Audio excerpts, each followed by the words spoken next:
এই তাকওয়াটা এটা এমন একটা জিনিস, এইটা যদি কোনো বান্দার ভিতরে থাকে তো এই বান্দা নাফরমানি কোনো কাজ সেই কাজ বান্দা করতে পারে না। এই বান্দা মা বাবাকে কষ্ট দিতে পারে না, এই বান্দা নামাজ তরক করতে পারে না, এই বান্দা নবীর আদর্শকে ছেড়ে দিতে পারে না।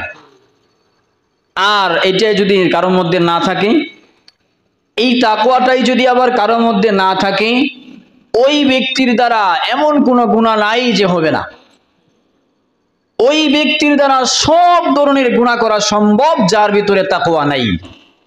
আর যার ভিতরে তাকওয়া আছে ওই ব্যক্তির দ্বারা বিন্দু পরিমাণ কোনো গুনাহ হয় সেই কাজ ওই ব্যক্তির দ্বারা হতে পারে না বা ওই ব্যক্তি করতে পারে না।